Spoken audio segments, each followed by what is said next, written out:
It's the Dork Podcast.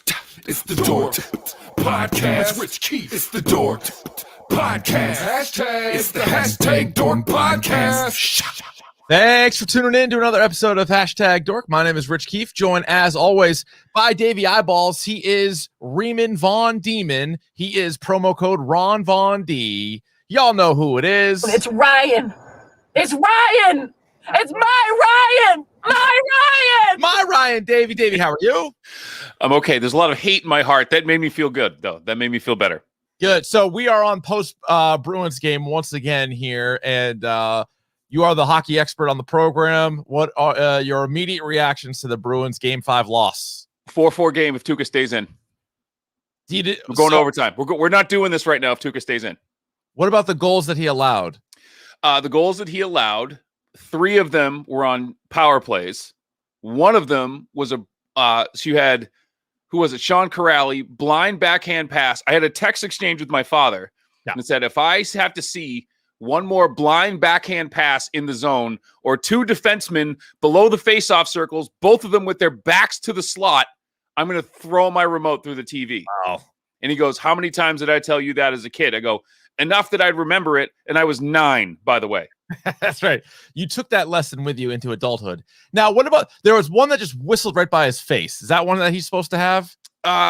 It was a power play. So it was a power, the Barzal goal. Yes. So that one, it's a clean shot. Yeah. That angle you're supposed to get. Okay. So that, now you have to understand too, that like being a professional goaltender means you're going to let up some goals. I mean, no one gets a shutout every single game. No, I get it. No, absolutely not. I get it. The Eberle one, the commentators were saying they didn't like that. I thought that was the was it the fourth goal? That was the fourth goal. And then what's awesome is that the next Pasternak goal was identical. Was an identical goal, right? And the commentator said that Varlamov had there's nothing you can do, no chance on that. Yeah, the commentators aren't strong. I'm not. But like it's funny that they were like, oh, he should have had that one. He didn't look strong on that one. Yeah. Same exact goal. They're like, oh, Varlamov had no chance. Well, we're out and running here. We're out and running. Don't get me started. It's your Bruins post game here, right out of the chute. But, seriously. All right. So Dave's hot. He's wearing his Tuukka Rask's good shirt. I will never take it off. On a night in which he was yanked for the Swayman. Such bullshit. You get what you deserve at this point. I want Swayman to do well. He is hurt. I am convinced he's hurt. Well, no, he said so. We know he's he wasn't. He didn't skate this morning, right? He wasn't in the pre. I don't think he's been doing that. So like he's definitely banged up. So we'll find out he needs surgery or something in the offseason. And for the record, it's not an either or. I want Jeremy Swayman to play out of his fucking mind next game when he has a full game to do so. I hope so too. And game 6 is Wednesday, I believe. All right. This week in Dork. Yeah. Well, Ryan, it had to happen. The first ever reviewed movie or TV show on Hashtag Dork to receive a 1 out of 6, the lowest score ever given out on this program. That went to Jupiter's Legacy, and a week or 2 after that, canceled the program. There will not be a season 2, despite, I know you didn't finish the end, there was a cliffhanger finish at the end of season 1, canceled. So that part wasn't surprising because that show was god-awful. Mm-hmm. There was a report on the internet as well that season 1, which consisted of 8 episodes, all of them under an hour, cost $200 million. And what an absolute this is, and I think I called it a mercy killing on Twitter, but like this is like the slow pillow over the face as it's sleeping, just like but $200 million, like what did you spend that on? I guess I'm dying to know what you spent that on. Leslie Bibb must cost a lot to get seriously, because you didn't spend it on effects, you didn't spend it on costumes, you didn't spend it on fight choreography. What did you spend it on? Hair and makeup? No. They must have eaten well. Maybe they had the craft service. Seriously, have you seen a show featuring worse wigs than that show? That is a horrible wig show. Oof. For sure. So unbelievable. No Jupiter's Legacy, although they do have a legacy, again, as the only one stone review ever. Seriously. So on Netflix, now it's a different team behind it and a different comic book writer and all of that, but similar vein where it's not a household name. It's not a Marvel property. It is actually a DC property, but it's not in the DC universe. And that is Sweet Tooth. Sure. That is currently out on Netflix right now. Also, 8 episodes. I'm like 3 or 4 in. Have you started this? Yes, I think I'm like I'm on 6. I'm 5 in. I'm on 6. It's really good. I like it. Yeah, I love it. The graphic novel itself is a lot more violent. Oh, okay. But it's kind of like, what if the last 18 months of your life was a fairy tale and involved, human hybrid people? I mean, it's kind of like it's nice. It's kind of like a nod to like what everybody's been going through. And it's a beautiful show, the way it's shot. And it just looks spectacular. Like, you look at Jupiter's Legacy, all that money looks like shit. Right. This one probably has a big budget, but it looks amazing. Oh, it looks way better. There was one kind of early scene that looked a little wonky, but like it was like whatever, it was fine. Yeah. But it's weird because, without spoiling too much of it, it does take place during like a virus or like a pandemic type of thing. And you're like, I was wondering, like, do I want to watch this? Whereas like 6 months ago, I probably wouldn't have wanted to watch it. But now that you can actually do stuff again, man, all right. And it's also a bit fantastical on top of it. So yes, I like it, and I think it'll be at some point. It's almost like it has a vibe to it, like Fables. It's got like a little fairy tale vibe to it. Yeah. Oh, I love Fables. So it's like a dark fairy tale, which I very much enjoy. I'm enjoying it. So something for you to noodle. This will be your call. I was going to save it to the end, but because we're talking about here, next week's episode could be a variety of things. Mm-hmm. And I know your birthday is coming up, so it's going to be a choose your own adventure episode. Yes. Sweet Tooth, MODOK, or E3. I was just about to say we kind of got to do E3. Okay, that's fine. Because E3 is going to be 4 days leading up to it. So yeah, so we could do E3 and then we could bump Sweet Tooth and MODOK if we have to. But because Sweet Tooth, I think will be good. I'm not done yet, but that'll give more people time to watch. It'll be good. And then we're gonna have to play jazz a little bit in the next couple of weeks. So we'll see how it goes.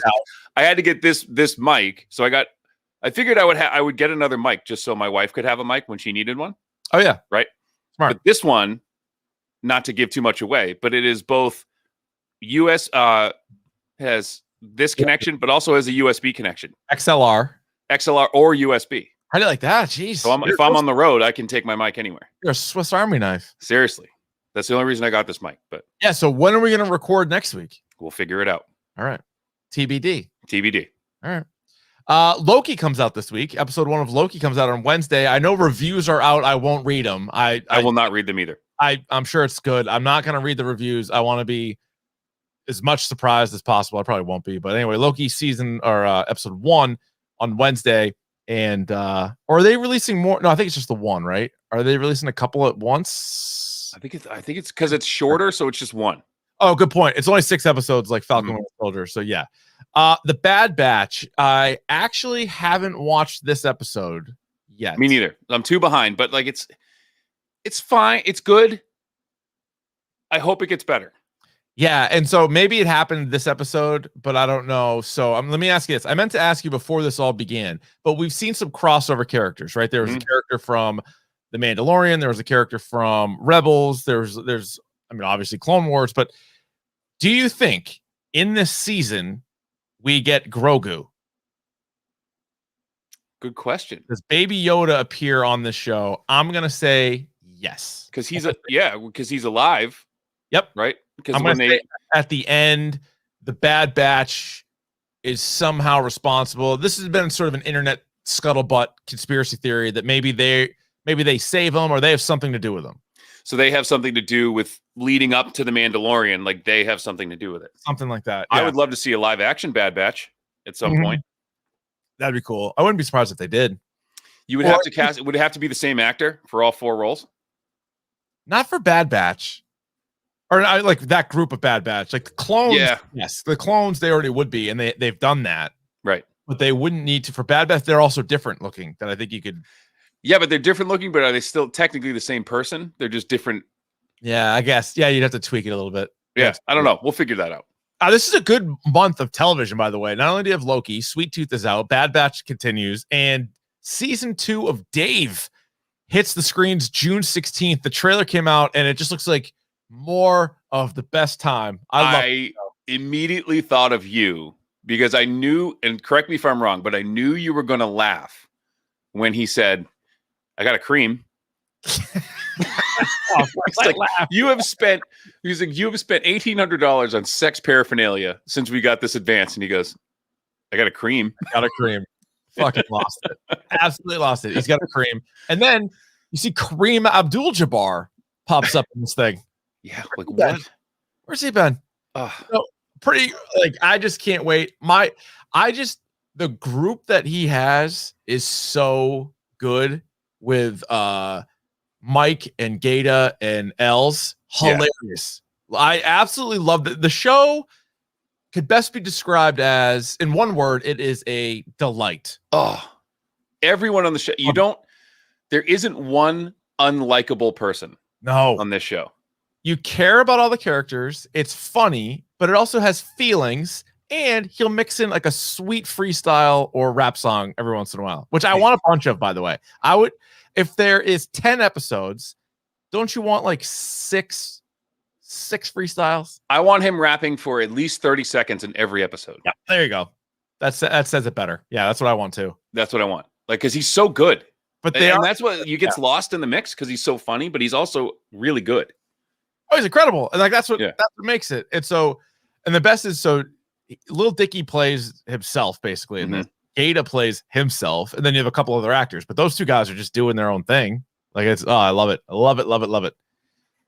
Did you see the trailer for the White Lotus? I did not. I saw you posted it, but I didn't see it. So this one came out of nowhere, but it's HBO. So to me, it's always worth probably giving it a go. You got to give it a sniff. Yeah. Cast. So the first episode is July 11th. It is they call it a satire comedy created by Mike White. Okay. Who, you know Mike White. Mike White, yeah. He's been in some stuff too. Like, he's actually acted in some stuff. Connie Britton is in it. Jennifer Coolidge is in it. Steve Zahn, who's super funny, by the way. I think anything he does is funny. And so it looks like it's only going to be 6 episodes. So it's going to run July 11th through August 15th. But it looks odd. It looks very odd. But the trailer... So this is the premise. The White Lotus focuses on the lives of, quote, the staff and guests at a tropical resort over the course of a week. There you go. All right. That's all you need right there. If you don't know who Mike White is, Mike White wrote School of Rock. He wrote a bunch of stuff with Judd Apatow, and he was in School of Rock, too. Yeah. He played the roommate, not Dewey's roommate, Sarah Silverman's boyfriend. He's skinny guy, big eyes. Yeah, real weird looking. Kind of sunken. Yeah, he's odd looking. You know, if you he's one of Judd Apatow's guys, I think, if I'm not mistaken. That sounds right. Yeah. See the trailer for Reminiscence? I did. So we tweeted this out as well at Dork Podcast. You can follow us there for all of your TV and movie needs. Hugh Jackman movie. Thaddy Newton is in this one as well. Science fiction premise is this. Nick Bannister, a rugged and solitary veteran living in a near-future Miami flooded by rising seas, is an expert in a dangerous occupation. He offers clients the chance to relive any memory they desire. His life changes when he meets a mysterious young woman named May. What begins as a simple matter of lost and found becomes a passionate love affair. But when a different client's memories implicate May in a series of violent crimes, Bannister must delve through the dark world of the past to uncover the truth about the woman he fell for. So that is insanely long for a premise. It's an insanely long premise, but it's as expected because it's written by the people who wrote Westworld. Right. So here you're going to get this kind of like noir whodunit kind of thing, but it's like... So here's the rub. Yeah. That's in the theater? No fucking way. But on HBO Max on August 20th, do I end up watching this on HBO Max? Oh, yeah. It's also... what do you think the runtime is? I just, by watching the trailer, I'm going to say 2 hours and 20 minutes. You are a little light. 2:29. Yeah, 2.5. I'm going to watch this in like 3 pieces probably. And I'm not into it though. I don't really want to watch it. You know, having watched the first 2 seasons of Westworld, those guys don't know how to make a point. So no, that's true. Ryan, you ready for Shazam, by the way? The director of Shazam came out with a Shazam Fury of the Gods, by the way, is the name of the Shazam 2. Just like a little bit of a teaser. Are you excited for Shazam 2? I really liked against all odds. I really liked the first Shazam. And the teaser they had for it was on the mark. It was funny. Yeah. So they were kind of making fun of like the dark DC stuff. Yeah. So it's, I'm happy that it's coming out. I'm looking forward to watching it. And it's kind of funny because the guy who directed the first one is also directing this, and he's the one that put it out on Instagram, the little teaser of Shazam, just kind of talking and just being funny, being Shazam. Yep. Kind of ties in nicely to the topic du jour because he directed Annabelle Creation. Huh. I like some of these guys that do the horror, and he also did Lights Out. That was his first movie he ever did. I don't know if you saw that. Oh my God. So Lights Out, I saw the short that like launched his career. Yes. The short is way better than the movie. And it's like 5 minutes long. Oh, I got to watch that. And it's incredible. So that's this guy. That's David Stanberg. Yeah. So watch the Lights Out. You can find it on YouTube. It's like 5 minutes long. It's awesome. He's Swedish. Yes. That's a good little resume for just getting started out. Lights Out, Annabelle Creation, and both Shazam movies. I mean, the second one's not out yet, but the first one was good. One of the best movies DC's done in a super long time. So there you go. There's some of the this week in hashtag Dork. Ryan, let's get to this. All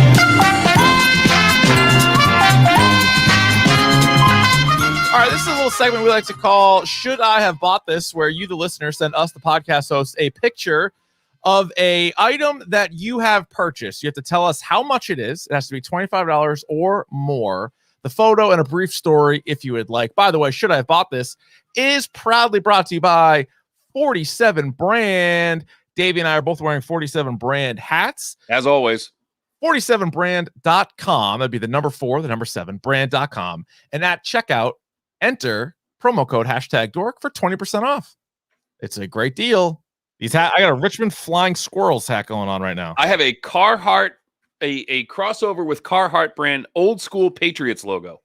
And yeah, that's a handsome hat. That's a handsome hat with the mesh. People are sending us what they've bought from 47 Brand. The answer is always yes, you should have bought that. Absolutely. And the shipping is insanely fast.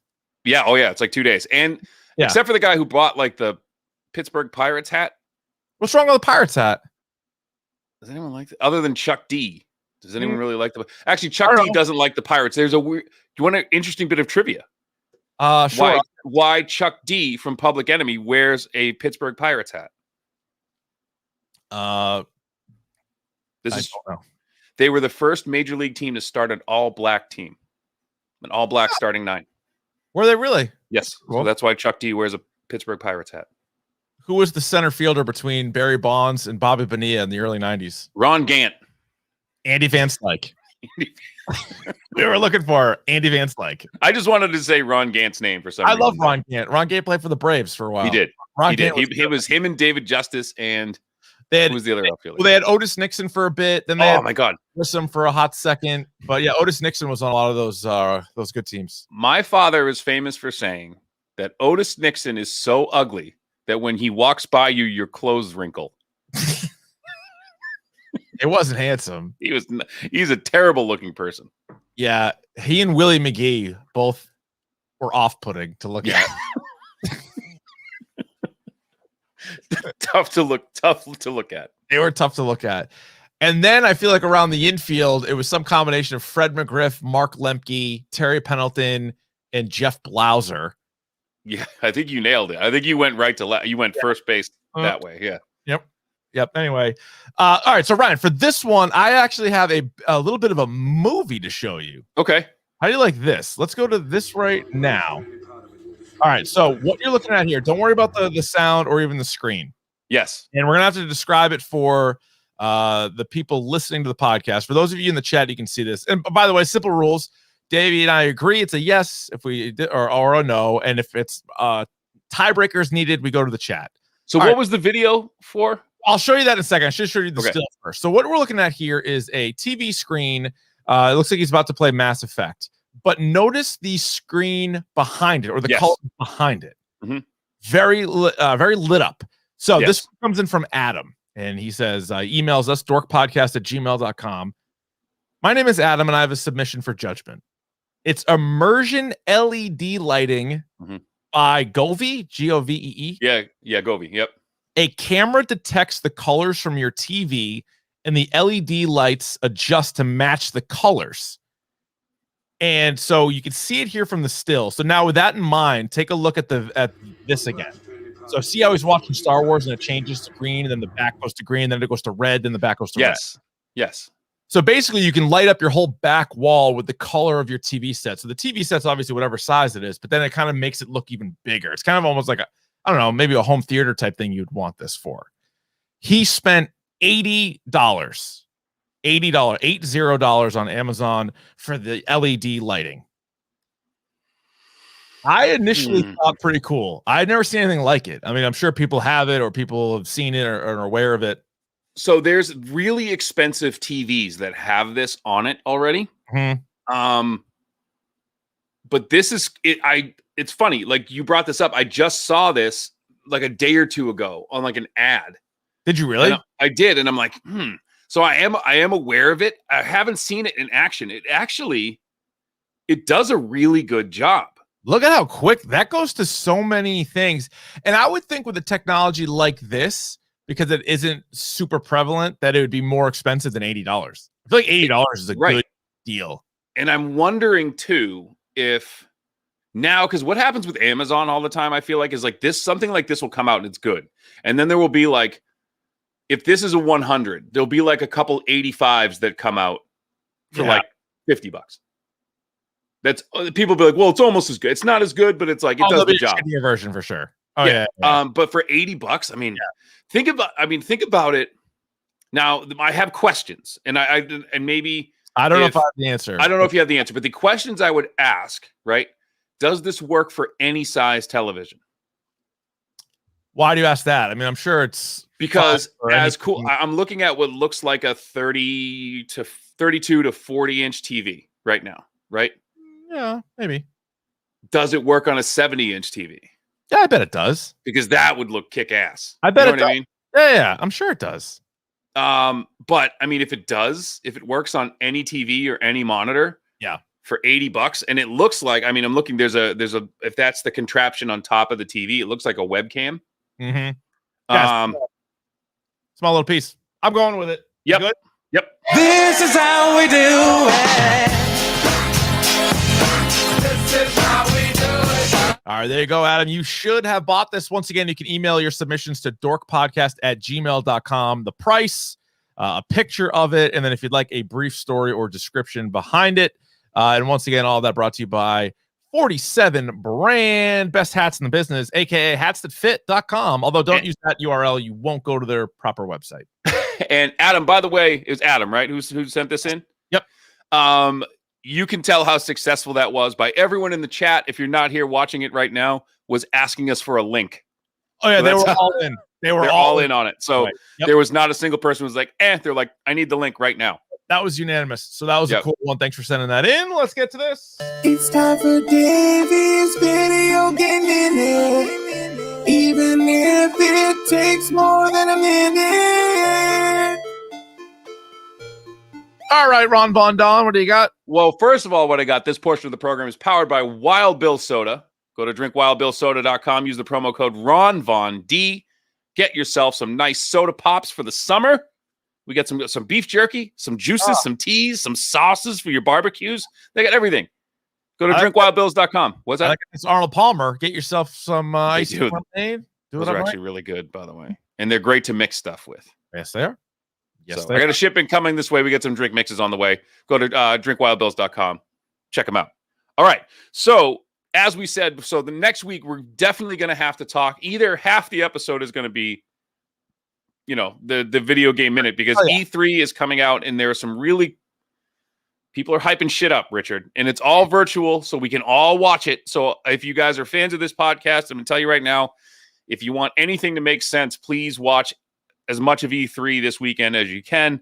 I know it's going to be a nice weekend out there. So, if you're going to want to spend some time inside like me, it's been hot. So I've been spending a lot of time inside. Yep. We are. So make sure you check that out. Our enemy, so we'll be inside enjoying the E3. But if you don't watch E3, we'll break it all down for you. Break it all down from a fundamental standpoint. Now, speaking of should I have bought this, it was brought to my attention that a chicken nugget shaped like an Among Us character recently sold at auction for $100,000, Richard. $100,000 for a game that I don't know anybody who plays anymore. No, it burned pretty hot though. That was fun. I played that for a little bit. It was a good time. It was good. It was a good time while it lasted. I think nugget that looks like that. Yeah, it looks like one of the guys. So it was like it looked like a chicken nugget with like 2 little feet, and people are like, oh, it's an Among Us character. 100 grand. That's what I always say. The money is out there. It's just how do we get it? Right. Like when do we start Dork coin? Like when do we start our own cryptocurrency? Right. Make a ton of money and sell it all and just be like, good luck, suckers. Yep. Like Elon Musk does. Right. And then he just makes shit up and he's like, Dogecoin. And people are like, I'll buy it. And he's like, okay, bye. And he sells all his shit and makes $1 million. Fuck. He's Floyd Mayweathering everybody. I know. We're right there. We're right on the cusp, I feel like. We're really there. Yeah. Really there. Okay. So speaking of that, speaking of games that nobody really plays anymore, did you know there was the new season of Fortnite was teased, and they were showing off some like new things, and one of the things that they showed, and this is a rumor now, the butter robot from Rick and Morty. Remember the robot that Rick builds that just brings butter? Oh, yeah. And then he has like this like existent. So they showed that. So now it's rumored that Rick and Morty are going to be in Fortnite. All right. There's no end to this. No, it's everybody. Crossovers. Yeah, it's everybody. Yep. Like I don't understand how you can bring Rick Sanchez and Morty into Fortnite without it. I think a Fortnite now almost as like Funko Pops. It's just everything and every character that there's seriously. Like they did DC, they did Marvel. Yep. They're doing Rick and Morty. They did Family Guy. They did who knows? It's fucking Simpsons. I don't know what they do anymore, but anyway, it is that. Ratchet and Clank comes out this week, and it was noted that it's going to be played on the PlayStation 5 at 4K at 60 frames with ray tracing at launch. So usually that's an update. They're like, nope, we're ready to go. Insomniac is all over this stuff. They're probably the best video game house in the world right now, as far as I'm concerned. They got everything going for them. They're great. A game. Have you heard of Knockout City? I don't think so. So think of Overwatch, kind of, but it's dodgeball. And you have it's like Fortnite and Overwatch, but it's dodgeball and it's free. Okay, well, so we should take a look into this, Richard, because this will bring me to my next point, right? Yeah. If it's something that we can get like a 5-on-5 going, and it's cross console, so it's for Switch and everything, so we know we have the capabilities. That's right. I want to look into it. Okay. Which brings me to my last point. Tomorrow night on Twitch at, what do we say, 9:30? Yeah. Ish? 9:30. 9:30-ish? 9:30-ish. The very first Dork Invitational Mario Kart for the Cup Win Championship will be tomorrow night, featuring all of the members. I'm almost positive all of the members of the Dork Shared Universe will be racing tomorrow. Almost everybody. You're absolutely right. So this is very exciting. So tomorrow, for those of you watching this live, or tonight, if you're listening to it on Tuesday. So Tuesday, June 8th. Mm-hmm. It's not too late, depending on what time you're listening to this podcast. On Davey's Twitch, you'll go to twitch.tv/RVonD. You might as well subscribe there or what is it? Like it. I don't know. Like it. Or definitely follow. Follow for sure. And then you'll get a little thing. And so confirmed racers tomorrow. Mm-hmm. Ian Davey, Mac, Goo, both from Mac and Goo, Chris Scheim, Dr. Joe, Billy D, Jason Rossi. The Pop Culture Pile Driver boys are going for Christ's sake. So it should be good. And I believe Fryer? I don't know if Fryer. I couldn't tell if Fryer's in or not. I never got confirmation. Never got confirmation there. Should be a blast. I don't know who's good. I don't know who's bad. I haven't raced against a human in forever. I just got the game a couple days ago. but it's Mario Kart. So who's not good at Mario? I will give you one bit of advice. Do not miss any question marks. If you miss a question mark, or you're toast. You are toast. Go home. You're done. Yeah. We're playing on what are you playing? Is it like 200 cc, 150? What do you play on? I think it's when it's online. I think it's 200. Okay, cool. Like we're going balls to the wall. Yeah, we'll set up a tournament or whatever. We'll figure that out. Or we'll just do I think you get points based on, and we can just, so if you win, you get, it's like the same as like a Grand Prix. Like if you win, you get 15 points. Okay. And it goes on. So we can do however many races we want and just keep score. God, 1,000. Play into the wee hours of the night. I'll get my Jolt. We've done it before. We've done it again. You and I have gone. Yes. 100 rounds of Tekken, 100 matches of Tekken. Correct. In one sitting. I can't wait. I am looking forward to this. I'm going to get set up all ready to go. So anyway, so that is Tuesday night, the first, hopefully annual #Dork Mario Kart Invitational. So looking forward to that. We should look into, like, since Billy's the draft king, guys, we should look into side bets. Who's the first person to swear? Who's the first person to quit? Does anybody quit? Yeah. Yeah, you know what I mean? Like, there should be like side bets. I'm worried my internet will go down. Yeah, who gets booted? You know what I mean? Who can't log on at the correct time? You know? Yeah, it's gonna be a real. I'm looking forward to it very much. So let the best man win. Right on. Better man. Oh, by the way, I forgot to add, speaking of best man, better man, I forgot to add this in. Apparently there's going to be a Wedding Crashers 2. Oh my God. As you know, there's not a bigger Vince Vaughn fan than me. When people say, like, is there someone or something that you like more than anyone else? There's a few things I would put on my list, and one of them would be Vince Vaughn. There are plenty of people who like Vince Vaughn. I don't think there's anybody who likes him more than I do. With that said, don't need a Wedding Crashers 2. I do not need it. At what point is it sad? Sad. You know? Yep. Probably just like probably right now. All right, anyway, let's put that to the side. Ryan, let's move on to something else. You all ready for biz? You ready for the topic du jour? Is it Wedding Crashers 2? Well, I'm glad you asked because it's the topic of the day. And today, it is the horror film The Conjuring, The Devil Made Me Do It. It is the latest in the Conjuring universe, which is now up to 8 total films.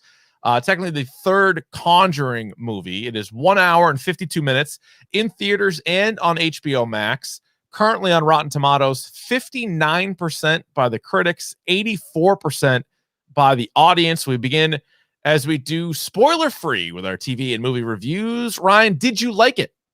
It's all right. Yeah. Didn't really answer the question there, but I was like, is like, an answer? See, and it's funny because you and I have not talked at all about this movie. Never. No, we have not said a word about it. No. We haven't said a word. Most of the time we don't. Most of the time I don't know. But I feel like we're going to agree a lot because that's the same reaction I had. And you know, I love these movies. Yes, you do. Yes. I think the universe is great. I also think the original Conjuring is one of the best horror movies ever. And I like the characters. I love the idea of kind of true story, and then we're going to take it and go from here. So there's fictional and non-fictional, and blend the two. Normally, yeah. Normally, I like that.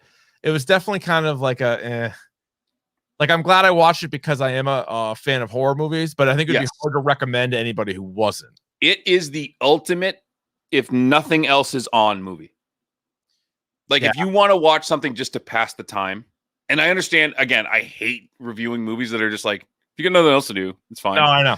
It's such like a lukewarm thing, but honestly, you gain nothing from this movie and you gain nothing by not watching it. If that makes any sense at all. And I understand if it doesn't. No, I think I know where you're going. Like, I know if I spent $20, $40 at the theater, I would have left been like, right. Probably a waste. But the fact that it was at home and as part of your HBO subscription, I was like, all right, I mean, yeah, and for the month, and then it goes, and people have to pay for it. And I'm glad I watched it when I didn't have to really pay for it. Here's what I might also. May I be so bold? Please. I've now watched all 8 of the movies involved, and we'll get to them and we'll rank them here coming up. This might have been the least scary. It was not scary at all. And I was shocked. because, and it wasn't, here's the problem I had. And if you guys have seen it, fine. If you haven't seen it, it doesn't really matter. But the scares, remember, like they have like these scares, right? Mhm. Were so telegraphed. Yeah. And like, you know how there's like that quiet moment before like a jump scare? These seem to go on for like 10 seconds, which doesn't seem like a lot. Like there was one scene in the beginning where a character staring at like a hole in the wall, Mhm.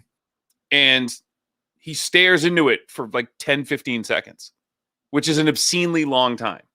Yeah, I felt like it was definitely predictable in certain parts, and it just wasn't that scary. And the ultimate test, my wife actually, who loves the first Conjuring, but just didn't Mhm. want to watch this. I'm like, well, I'm going to watch it. I'm doing an episode on it. I'm definitely watching it this weekend. She's like, yeah, I'm not really interested. And so, as much as I love horror movies, I legit still get scared and will fucking have nightmares and everything else. But I still watch all this stuff. I watched this in my dragon's lair at night by myself and was fine. Yep. I don't think I could do that with the first Conjuring. I don't think I could do that with the second Conjuring. And that's why I knew I was rolling the dice a little bit. I'm like, oh boy, how is this going to go? Well, it was fine. So if you're looking for a really scary movie, this ain't it. It's not. Yeah. The story, again, is based on some true stuff. And in spoilers, to kind of break that Yeah. down a little bit. It is based on something. So There it is are based on a something. true story. There are something. Was it Arn Johnson? Arnie Johnson? Arnie Cheyenne Johnson, and you can Was a even real person. a real case. Yes. There you go. So, I was doing some research, and so Yes. Ed and Lorraine Warren, we've talked about them many times, and they are both no longer with us. But there are a lot of people out there that think that they are just con artists. Right. There are other people out there that think that everything they do is great. I remember my sister saw her speak a couple of times. My sister, like you, lives in Connecticut. Lorraine was in Connecticut, and she would do these little speaking engagements even after her husband died, just about the past. My sister's into ghosts and all that stuff. So she listened to him and was like entertained by it, thought it was pretty good. Not in a ghost that in that manner, right? I was laughing because there was and this is going to sound weird, but there was an Opie and Anthony bit with Jim Norton where he was doing one of his characters and he was a ghost hunter. Okay. And it was I like you because he was a ghost. Okay. I remember that brought that to mind, and it made me laugh. Sorry. All good. No, but so I read an article in the Hollywood Reporter that came out a few years ago, and maybe one of the biggest lies or hoaxes of these movies, or bending of the truth, if you will, Yes, is the relationship of Ed and Lorraine Warren. And because I think that they are a great on-screen couple. They are an incredible on-screen married couple. In reality, according to this article that I read, so let's put that out there. The Hollywood Reporter had an article out there. Not a great relationship. And in fact, when Ed was in his 30s, he started a romantic relationship with a 15-year-old girl who he moved into his house and lived with them for 40 years. Also, there was witnesses of him striking Lorraine. it's not very Christian of him, is it?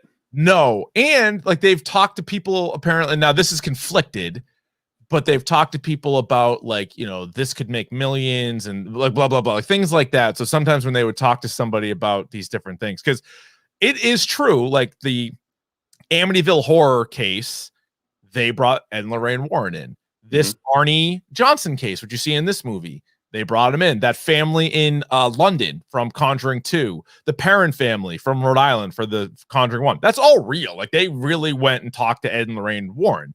But it was a matter of like, are they just doing this for books and movies? Do they really talk to others? Like, are they? Yeah.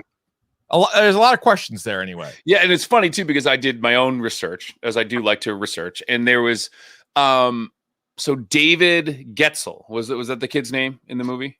And he legit was maybe they like talked about getting him an exorcism. Yes, but the Catholic Church said that it wasn't an official exorcism. So they said that exorcism was performed, but not officially recognized by the Catholic Church, which some of them have been. This was not one of them. Yeah. So I don't really know. I don't know what I believe. Me, I'm a bit of a conspiracy theorist at heart. So I want to believe that Ed and Lorraine Warren are on the up and up, and they are actually trying to help these people, and they can sniff out some of the fakes, and then they find some of the people that really did have like hauntings and things like that. They can see through wooden doors. Bop, bop, bop, bop. I can see the X-ray cat. Yeah.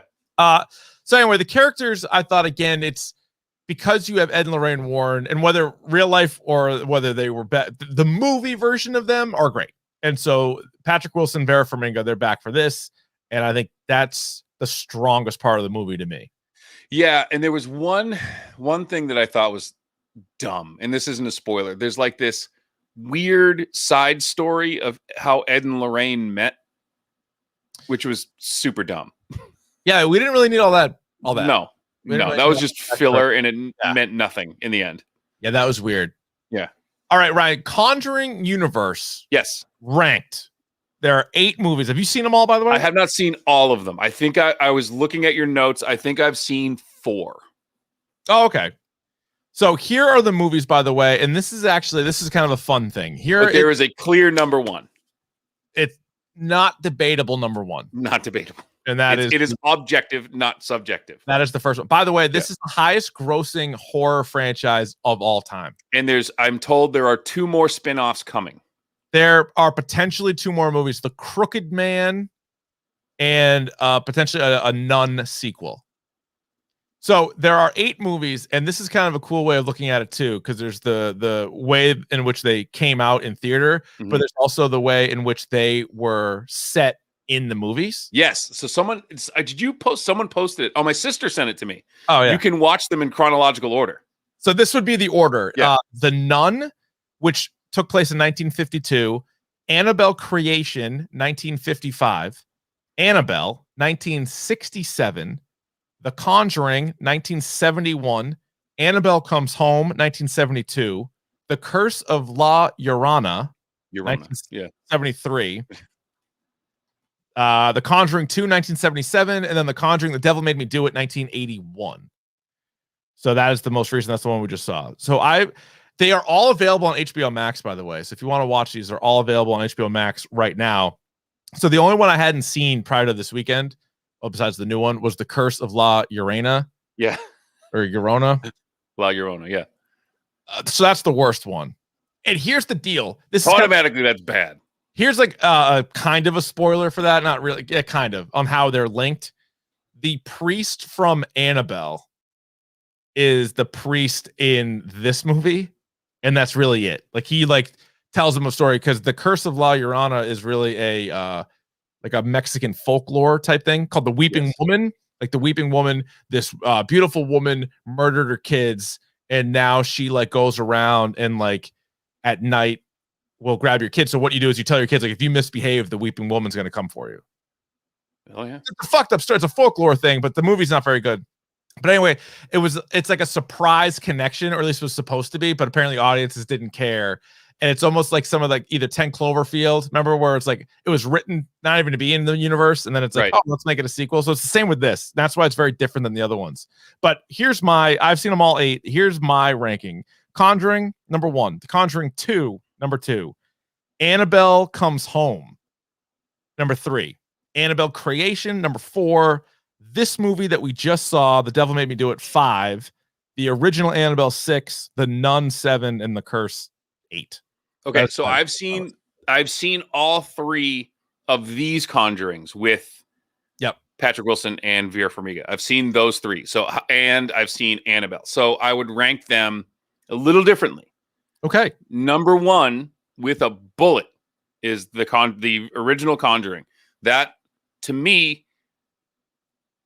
I mean, if we do another Dorktober, that movie's got to get a whiff in the top 10. So actually, let me tell you this. We did it last October. Right. And where did it fall? Hashtag Dork Universe ranked it number 18 as a group. It was number 9 on my list. Okay, so that was the highest? I couldn't find your list, but it was number 9 on my list, and it was number 18 overall as the group together. So top 20. It's top 20. Oh, it's good. That said, so Conjuring 1. Yep. I would put this above The Conjuring 2. And then Annabelle. Interesting. Mm-hmm. So, because I thought, Conjuring 2 definitely wasn't perfect, but I do remember The Nun being so scary. And I didn't see The Nun. So that's I didn't see The Nun. So that's why it's that's where The Nun debuted. Yes. and you see, I just thought it was so horrifying. And Mhm. that one kind of just was more scary to me, but it's definitely not a perfect movie. No. But that's also a true story ish. Ish. So Ed and Lorraine Warren were not in Annabelle Creation, but they were in Annabelle, I think briefly. They were in Annabelle Comes Home a little bit more. And that's why I think I like that one the most out of the Annabelle series. And they were not in La Llorona, like you said, and they were not in. No. Yeah. And, so it's a good horror franchise, though. it is good. It is a good horror franchise. I would put this on par with if you're looking at other horror franchises, better than like the Saw franchise. Yeah, like it's consistent. Like it's not but I think the first one was so good that the other ones you could mix and match. Like it doesn't matter. No, it's true. It skews it a little bit. So the first one is an all-timer. The rest of them, though, as bad as I thought The Nun was, or even The Curse, then like the worst Halloweens, the worst Nightmare on Elm Streets, the worst Fridays.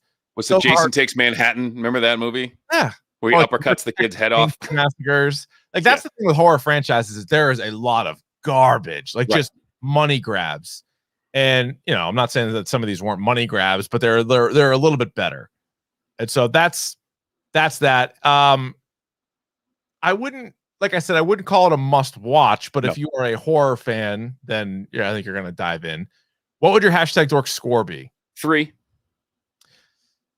Yeah. I'm going like as you can get. 3. Yeah. I was thinking 3.5, but maybe it is a 3. We'll get in.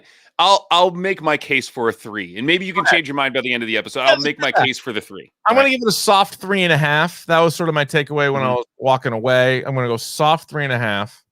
And all right. Anything else spoiler free you want to get to? No, I want to get to the meat and potatoes, as it were. Spoilers!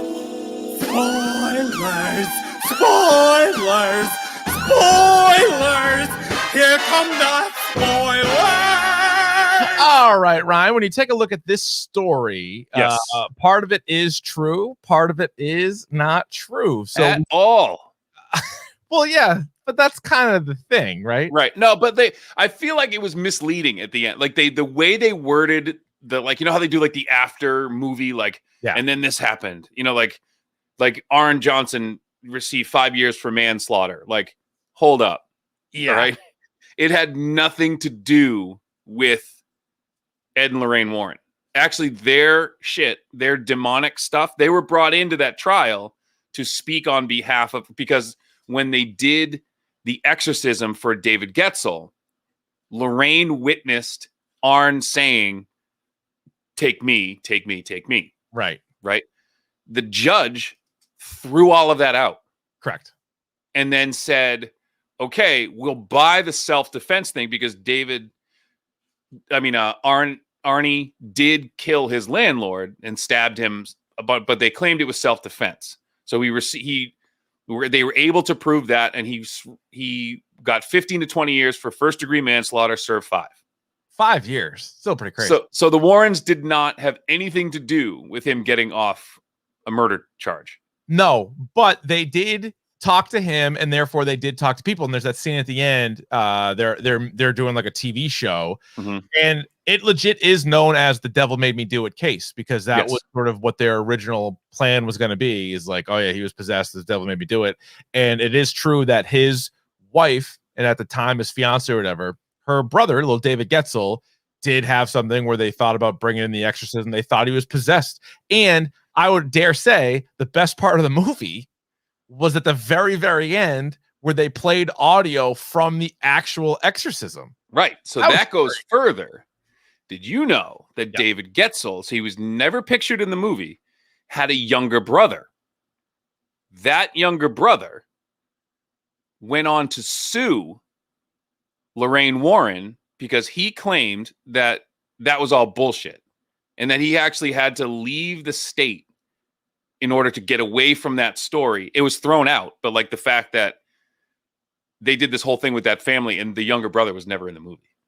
And I think that was like Wow. Legally, they probably didn't want to put him in the movie because he would have lost his shit. probably But could. like, he was the driving force that said that the Warrens were full of shit and that they were just doing this to make money, because then they was it the book The Devil in Connecticut that they wrote that is no, and so the case was thrown out, but that book was never reprinted. Okay, so there you go. So there's a lot of shit there. I think they might have settled it or something. There's like a gag order or whatever, but so that is the thing. So David Getzel and Arnie Johnson are real people. The Devil Made Me Do It was a real thing. The kid may or may not have had a thing going on there, and then he did kill a guy, and then they that was sort of the claim. Now the whole stuff with that girl Katie Lincoln when they go to Danvers, like all of that thing, that's the movie part of it. Yeah, it's completely fabricated.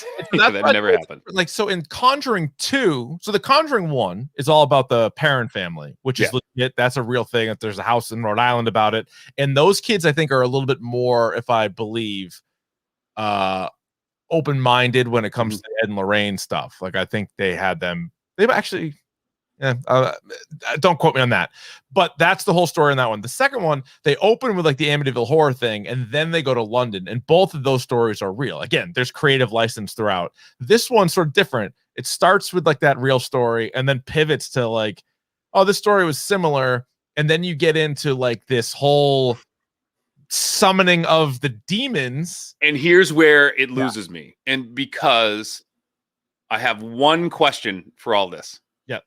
That the movie never answers. Why? Like, why does this person? I get and even what's fucked up is like, I'm thinking the whole time is like, why is this person doing this? Like, whoever this, and the whole, I'm watching the movie, I'm like, whoever this person is, like, why are they doing this? Not only that, but like, they were like, oh, the Katie whoever. She's in Danvers, Mass, and we're in Connecticut. Like, they're 180 miles away. How? And they're like, oh, she goes to school at Fairfield. I'm like, oh, that's how. But like, connection. Why? But why is this person doing this to these people specifically? So at one point, the priest goes, it's not important to ask why with Satanists. I'm like, well, for movies, it is. Like, but even in the movie, they're like, don't worry about it. Oh, you're right. Yeah, I don't want you to know about it. Yeah. No, I know. It was weird because I was waiting for some like sort of bigger connection, because they had the what was it, like the something with the ram, like that was the whole idea of like the Satan worshippers or whatever, which is a thing that sort of also popped up in this universe, like some of the Annabelle stuff. I think has been connected to that. So you watched The Witch. What's his name? Yeah. So, but it's funny because they first go to that retired priest, Father Kastner, I think his name was. Whatever. Yeah. He was straight out of like Central Casting. Before I knew he was going to be like a major character, he just reminded me of like one of the South Park characters. Like, can't get there from here. Like, yeah, but he was also, that's the guy from Fringe. That's So, but it's just like, he spent his whole life like trying to follow this witchcraft cult or whatever, or like learn about them, and then like then his daughter just became interested in it, and then she just targeted a bunch of kids, like random kids. Yeah, because I think she needed a certain thing. Like remember, she needed somebody that was close to God. She needed somebody that was a certain. Yeah, but then she needed someone to commit suicide, and there's like, so wait, so you wanted a little kid to commit suicide? Yeah, I didn't care for that. Because then remember Arnie had to commit suicide, but like, wait, but he passed it from a little kid. So you're trying to get a little kid to commit suicide? That doesn't make any sense. Why would you do that? I didn't love that. I didn't love that part. And like, why them? You know what I mean? Like, there was no connect. It was just seemed like random people. Yeah. But it wasn't. Like, she knew them. She knew that like this person was going to commit. It was fucking weird. Like, the whole thing to me just didn't make any sense. And here's another point. Two things about Ed Warren in this movie. One is he's completely useless. Lorraine's doing all the work. He's not doing a goddamn thing. And they have this whole story with him having a heart attack, which I'm sure he did, right? Yeah. Which begs the question, why do heart attacks in this movie give you a limp? Yeah, he had a bum leg. He had a cane and was like limping. Like, heart attacks don't give you a limp. Like, that doesn't make any sense. Maybe he had an old football injury creep up on him. Maybe an old knee. All of a sudden, he has a heart attack. 2 days later, he's walking with a cane and a limp. It was like, what? Yeah, I don't know. I can't explain that. And for some reason, he's running everywhere. Oh, he's always on the hop, which I gotta, he's a little slow though. He's always going high knees through the woods. And butt kicks. Lorraine can kind of scoot though. Remember that she was running through the woods and they were like with this cop? Where'd that cop go? Yeah, she's like, ah. So one thing I thought, speaking of that, I thought it was, even for a horror movie, it was pretty poorly written.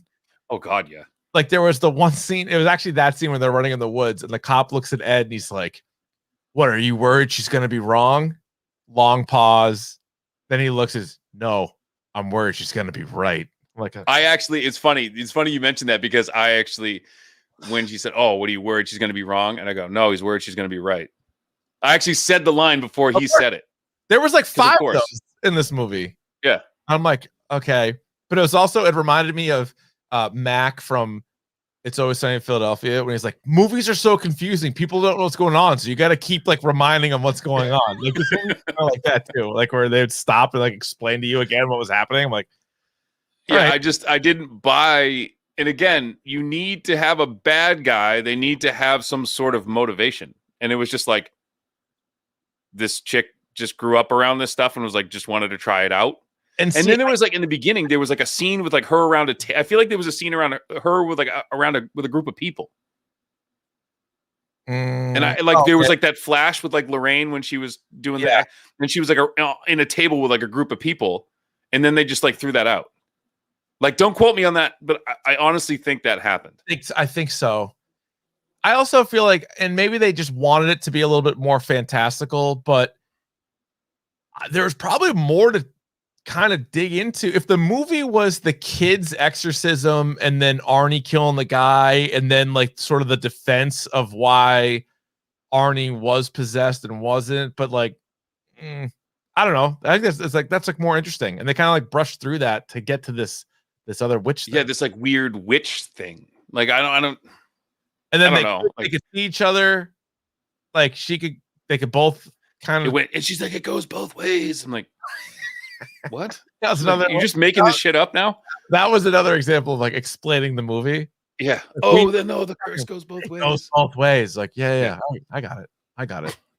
I did like actually the one part though when they were looking to get a lawyer, and the lawyer says to Ed and Lorraine, she's like, well, how are you going to convince a jury? Like, if you can't convince me? And then like, well, you can come over to the house if you want. And then it just cuts to her in court. That was actually a pretty smart move because you're like, but again, you're like, what happened? I know. You know what happened, but I'm just like, ugh. Yeah, he's like, you can meet Annabelle or whatever. And then boom, it just cuts to her in there, which I thought was a good kind of, it would have been cool to see it, but you also didn't need it. It was kind of a funny thing right away because they show you that room all the time, which they should, because that is what the Conjuring universe is all about. And that was even cool at the end. They take another little piece, that little like thing from the ritual, and they put it in there. You have the painting of the nun in there, Annabelle, obviously, a bunch of other pieces. There's probably a movie to be had from all of those little pieces. Yes. And it was actually funny. I was thinking about it now that you said it. So like there's that whole scene with like bad writing, right? So Ed has to instead of going into the house, he hears Lorraine screaming from a sewer, right? Yeah. So he goes and gets a sledgehammer, breaks the lock, and then for some reason takes the sledgehammer with him. And I'm like, why is he bringing the sledgehammer? And then I'm like, oh, he's going to use it to break the altar. Yeah. And then 15 minutes later. Yeah, no, he got there eventually. He did it. Yeah. Like, come on. Like, come on. Like, yeah. Again, it was the Disciples of the Ram. I wrote that down. It was the Disciples of the Ram, which is sort of a created thing in the Conjuring. It's popped up in a bunch of the movies or whatever. So like, all right, whatever, that's fine. All right, so we're threading that along, but like at the same time, like, why? I know, and like again, I've brought this up with other kind of shows or other movies that are in like a shared universe. If the best part is just sort of acknowledging that you're in it or kind of like alluding to other things, not great. Like you're just leaning too heavily on. Like there's a scene where after Ed has his heart attack, I think they say the Perrin family like got him like flowers or whatever. So it's a callback to the first one. And you're like, all right, cool. And like they mentioned Annabelle a bunch of times. You're like, all right, I got it. So a couple things. So one more bad writing thing that I wrote it down where she was like, they think that our love is our weakness, but it is our strength. Yeah, tough line. the fuck up. But this actually, a debate broke out in the Davey household right as the movie was going. We actually had to pause the movie at one point, and you brought it up when the lawyer was like, "How are you going to convince a jury if you can't convince me?" The question was asked, "Would you go to dinner at the Warrens' house?" I posed that to you and the chat and whoever's listening. Would you have dinner at Ed and Lorraine Warren's house? Get the fuck out of here! I said no. I said absolutely not. Nope. Absolutely not. And my wife was all in on it. She's like, absolutely. No. Nope. I would meet them in maybe a neutral location. Yes. Have like a nice mid-range Italian restaurant, not too fancy, but something that's going to taste good. Something affordable. I get 2 drinks. That room though, like I'm not going in that room. I am not setting foot in that house. And that is terrifying. Would you like to hear my defense? Yeah. Oh yeah. I bring it back to the movie Constantine when he's talking to Rachel Weisz with the Keanu Reeves version. When he's talking to Rachel Weisz, basically saying like, if I show you this, you can't unsee it now. Right. Like if you ring that, but you cannot, as they say in Justin, you can't unring the bell. So once you see it, you can't turn that off. Nope. And my wife's like, that's fine. I'm like, it's not fine. That's not fine. I'm interested in this stuff to a point. You don't want it to be a part of your life. Nope. When you don't want it to be.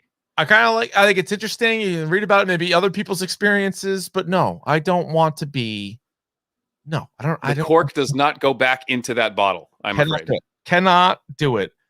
So the scariest parts of the movie, and again, we both said this is not the scariest movie you're ever going to see by a long shot.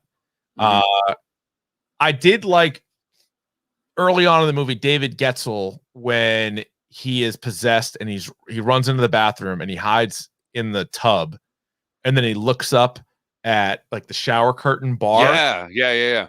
And there was a hand on it that looked like the shower curtain rings. Yes. And you're like, that doesn't look like and then it moved. And then it slid off. Yeah. That was scary as fuck, actually. And if you just lean into that shit, and that was good.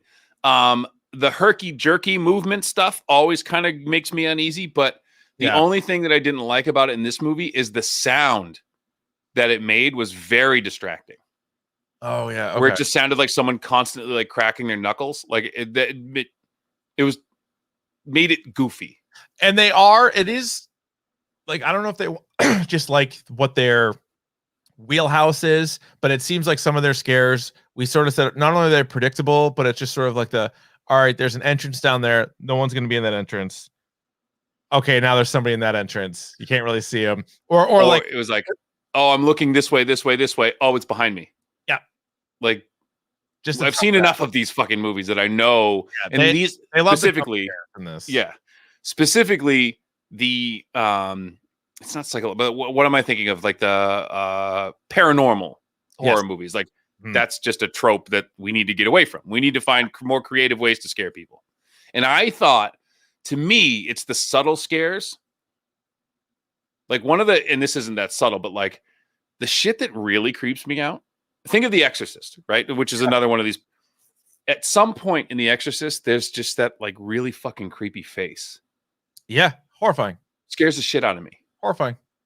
The turning the head around and puking pea soup, like that doesn't really do it. But it's like where I'm just like, what the fuck is that? What are we doing? And I loved. Remember, Hill House when there's a ghost in every scene. Yo, that's the shit. Like that's what I like. Hill House. I can't watch Hill House by myself in the dark. Too scary. But it's awesome. But like I love that like they came out after me. Like if you actually watch, there's a ghost in every scene. Yeah. That's amazing to me. Yeah, this one. And so what's also crazy is the first tie-in, by the way. What is David Getzel was in Hill House. He was the little kid. He was little young Luke in Hill House. The kid with the glasses. Actor, you mean? I'm like David Getzel probably got out of the business, but he did. The other thing I said about The Conjuring, we've made the point on the during Dorktober in the past, is The Conjuring is the first movie ever to be rated R simply because it was too scary. Which it earned it. That's insane because there's like a metric, and they probably could have fought it, but ultimately they put it out there and it still made a fuck ton of money. So I think they were fine with it. But who directed that? David Wan? James Wan. James Wan. I said David. Yeah. David But Wong, James Wan. But it was like, he was probably like, yeah, fuck yeah, keep it R. He's for like, that fine. reason. And it worked. And it was so good because there was very little blood in it. I don't think they swear. There's no sex, but it's just scary. And they're like, we can't have this movie be PG-13, even though it probably checked all the boxes to be PG-13. Right. Because no one really dies, right? Mm-hmm. There's dead people, but no one dies. I'd have to I wonder if that. I don't know how the rating system works, but like, yeah. That's good. So the other thing I was gonna say, unless you have something else on this movie, it's fine. It's fine. Yeah, I know. What else did I have? What'd you like? What'd you not like? I thought Vera Farmiga was good. Again, Patrick Wilson is a good actor. He just doesn't. He's kind of useless here. Like he's kind of does that thing where he's answering the questions for the audience. Yeah, where he's explaining stuff to people for the audience. He does, but I like their connection. I think they have good chemistry together. Yes, they're a good pair, and they seem to enjoy working together, or else they wouldn't keep doing it. And again, I thought that little side story of their love was stupid. Yeah, and like now that you brought up, I didn't know that wasn't true. No, that is now odd. It's even dumber. Yeah, that is odd. So again, here's a list of their notable investigations that Ed and Lorraine Warren had in their career. So there was Annabelle. Annabelle is based off something. Of course, It doesn't look like the Annabelle in the movie. It actually is a Raggedy Ann doll. Yeah. So you've probably seen that. Also would have been scary. The Amityville Horror, that they did that, and they've already talked about that in Conjuring 2. The Enfield Poltergeist, that was also from Conjuring 2. That was when they went to North London. Arnie Cheyenne Johnson, which was just in this movie. There's something called the Snedeker House. This is the one, though, that The Haunting in Connecticut is based on. Yes. So that's already been a movie, but I don't think Ed and Lorraine Warren were in it. But that is maybe the next thing that they could do, because if you're going in chronological order here, it says the Snedeker House is 1986. So if they're going to make happens after that, or it could. So it says here, Ed and Lorraine arrived and proclaimed the Snedeker House, a former funeral home, to be infested with demons. The case was featured in the 1993 book In a Dark Place, the story of a true haunting. A TV film that year, part of the Discovery Channel series A Haunting, was produced in 2002. The Haunting in Connecticut, a film very loosely based on the Warrens' versions of events and directed by Peter Cornwell, was released in 2009. Blah, blah, blah. So that could be something that they go to. The Snedeker House is 20 minutes from me. Oh, boy. I am not going there. And then there's two others that are on here. One's called the Smurl family. Pennsylvania residents Jack and Janet Smurl reported their home was disturbed by numerous supernatural phenomena, including sounds, smells, and apparitions. The Warrens became involved and claimed that the Smurl house was occupied by 4 spirits and also a demon that allegedly sexually assaulted Jack and Janet. The Smurl's version of their story was the subject of a 1986 paperback titled The Haunted and a television film of the same name directed by Robert Mandel. So those are two potentially things. And then something called Union Cemetery, which is in Easton, Connecticut. Ed Warren's book, Graveyard True Hauntings from an Old New England Cemetery, features a, quote, white lady ghost, which haunts Union Cemetery. He claimed to have captured her essence on film. I think some people have poked holes in that one. Yeah, I'm sure they have. But anyway, do you want to see more Conjuring verse movies? I think I'm good. After this one, I'm like, are we going to go back to the well again with this? I'm good here. I'll watch The Crooked Man. Let me see a couple spin-off movies, because I don't think the Annabelle trilogy was bad. So if you give me The Crooked Man, I could be in on that potentially. Yeah, let's go scarier though. You can do better. All right. You know what I mean? Like I'm talking directly to the Conjuring people right now. You could do better than what you did. You know, this is a bit of a pedestrian effort on your part. All right. Story still matters, is what I'm saying. Well, let us know what you guys thought of The Conjuring. The Devil Made Me Do It. You've talked me down to a 3. We're gonna slap a 3 on this one. Better than Army of the Dead, but not a great movie. I had a hard time ranking it in the total movies I've seen this year. I think it's got to be close to 30, and it's probably middle of the pack. It's the problem. There's a lot of bad movies this year. There's a lot of bad movies this year. Oh, by the way, I should have mentioned this in This Week in Dork, but Raya and the Last Dragon. I know it looks like Raya, but it's actually Raya and the Last Dragon. Now available for free on Disney Plus. Did you watch it yet?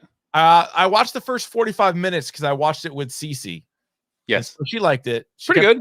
She kept saying dragon, and I think she was probably waiting for like a song to come banging out, and it never happened. But no songs. Yeah, I like it. I'll finish it at some point. But it's good, but available for free. But anyway, this movie kind of in the middle of the pack. The Mitchells versus the Machine is still the best movie I've seen all year. Oh, so good. That movie was fucking awesome. Yeah. But yeah, let us know, dorkpodcast at gmail.com, or you can tweet us at dorkpodcast what you thought of The Conjuring and maybe where they should go with this universe going forward. Ryan, are you ready for the next thing? I actually am. Pick of the bomb. Pick of the bomb. Pick of the bomb. Pick of the pod. All right, would you like to kick, receive, defer, or you may also choose to defend a goal? I'm going to receive this week because I'm really excited to talk to you about this, and I want you to watch this movie. It's on Hulu. It's called A Glitch in the Matrix. It is shot by the guy who did. I have to bring this. I should have had this ready, but I'll explain it to you. A glitch in the Matrix. So basically, you have your flat earthers, right? Kyrie Irving. Like Kyrie Irving. These people are the new flat earthers. They are the people who believe that we are living in a simulation. Oh, I've heard that. Yes. I've heard that for sure. So the most famous being, we've already mentioned him once on the podcast, Elon Musk is one of these people who believes that we are living inside a computer simulation that of our own creation, right? And these people provide. So this guy, Rodney Asher, directed The Nightmare, which is the one about sleep paralysis, and he did Room 237, the one about The Shining. Yeah, of course. So this guy, he has a style, right? So he talks to these people, and a lot of them have like those like living avatars, like they're talking behind like a voice modulator, and like, you know what I mean? Like they're like, oh no. So it's funny to listen to them talk because one of these guys actually chronicles every day of his life, like something that happens, and like how he can predict, like every 37 days, like this one thing happens to him every single time.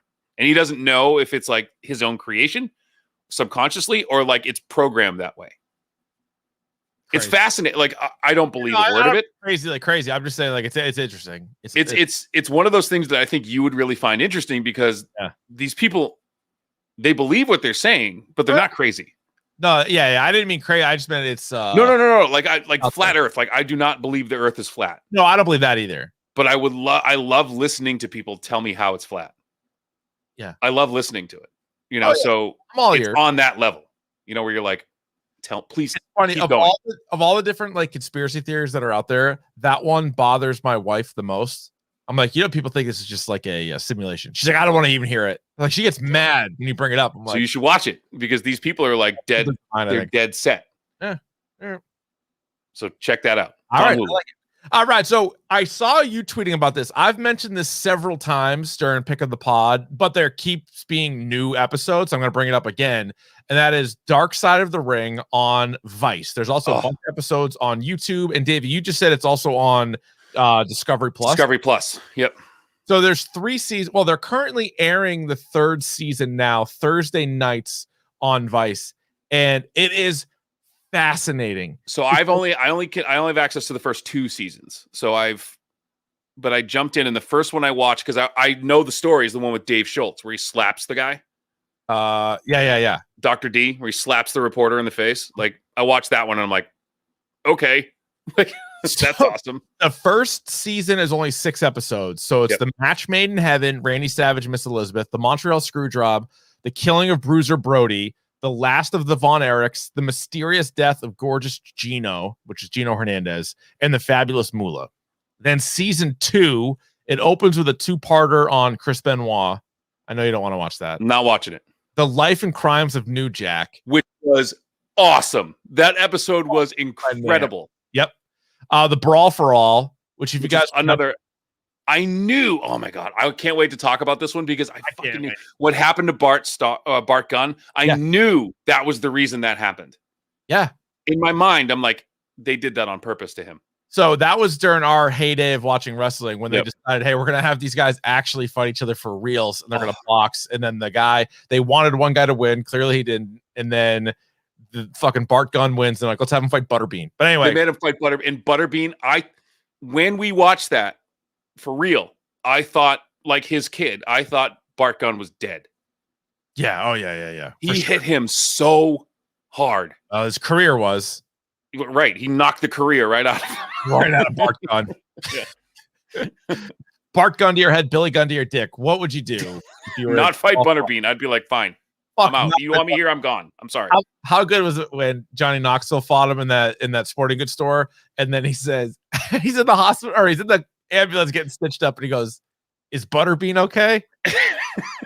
Such a good line.